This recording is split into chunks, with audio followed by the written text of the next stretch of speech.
All right, today we're going to tackle a really complex and, let's be honest, often uncomfortable puzzle: the huge gap in what we call civic sense between a country like India and many parts of the Western world.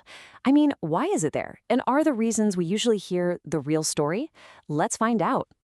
To really get a sense of what we're talking about, just look at this contrast. On one side, you have a place like Copenhagen. You've got clean public toilets, smooth roads, almost no honking, people lining up patiently. And then you have the reality in so many Indian cities.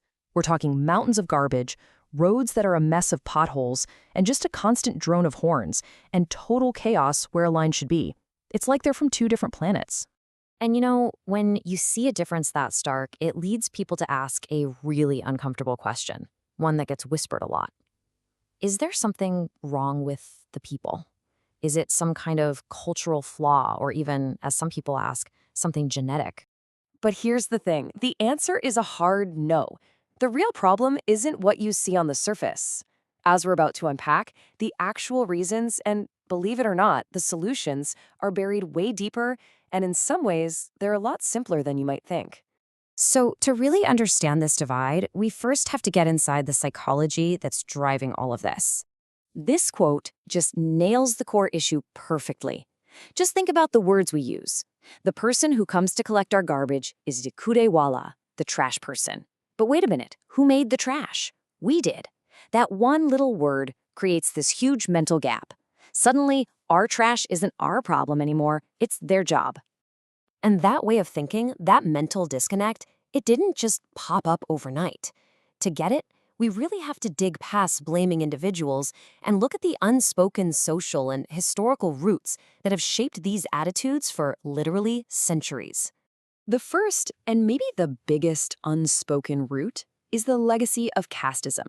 For generations, the act of cleaning wasn't a shared responsibility. No, it was a job pushed onto the lowest castes.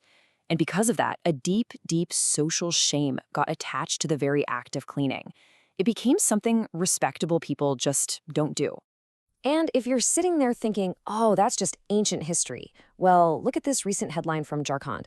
A Dalit woman was physically attacked just for refusing to clean a shop for free. This shows how that old mindset leads to brutal, real-world violence today. This isn't the past, it's right now. Now, this is where it gets really fascinating. You take the exact same people who think cleaning is beneath them in India, and when they move abroad, they have absolutely no problem cleaning their own homes and toilets. So, what changed? The context. Suddenly, domestic help is super expensive and everyone is expected to be self-sufficient. This is the ultimate proof that the issue isn't in the person, it's shaped by the social and economic world around them. And that world around them leads us straight to the second massive cause of this problem: the system itself. It's so easy to blame individuals, right? But what happens when the actual physical infrastructure of a city is just broken?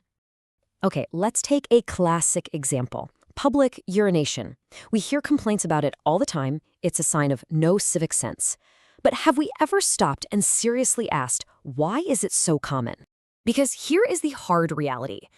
Imagine you're a street vendor, a delivery person, anyone who works on the streets all day. Your options are terrible. The handful of public toilets that might even exist are probably locked, or they're so disgustingly filthy you wouldn't go near them, or they have no water. When the system gives you zero good options, you're forced to create your own. And look, this failure isn't just about toilets. It is everywhere you look. There are no footpaths, so people have to walk in traffic. Roads are designed so poorly that chaotic driving is the only way to get through. There are no dustbins anywhere, so where is that can your wrapper supposed to go? When the basic building blocks are missing, you can't possibly expect orderly behavior.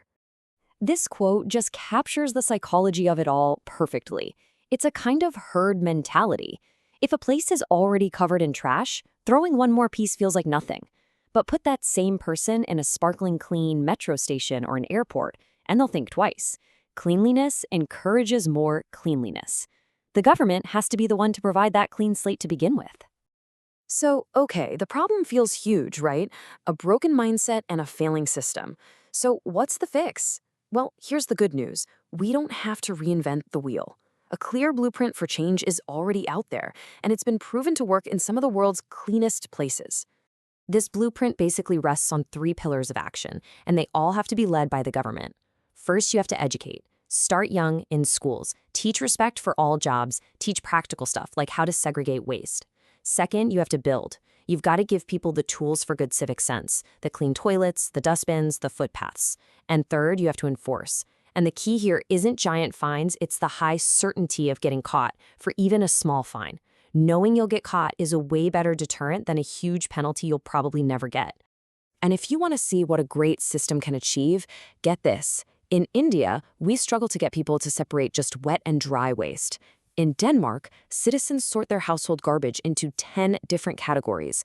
That's only possible because there's a rock-solid system in place to teach people how and to actually process all of it.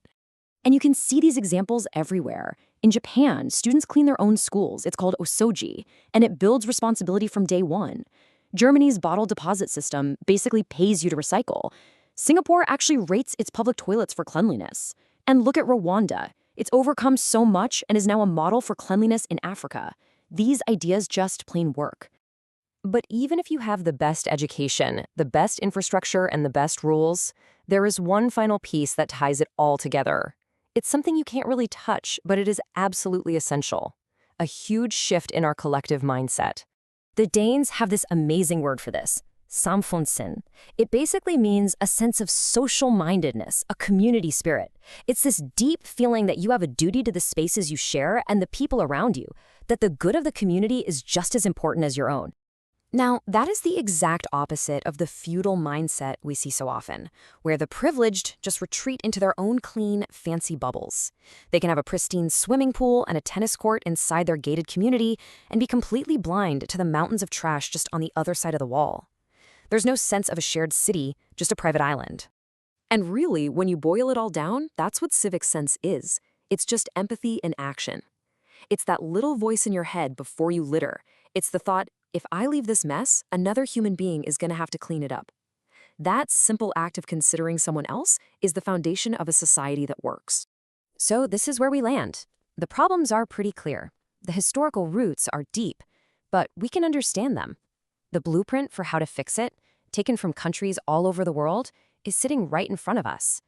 The only real question left is the collective will there? The will of the people to demand change, and the will of the government to actually build it?